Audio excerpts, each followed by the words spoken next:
हरि बोल, हरे कृष्णा। तो आप देख सकते हो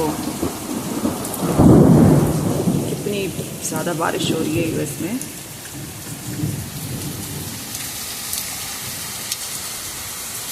I put the plants in the shed, under the shed, and these are our other plants which need to be fixed as well. I think today is a time for typhoon because इतनी ज़्यादा बारिश हो रही है, light भी चली गई है, क्योंकि कभी होता नहीं है यूएस में।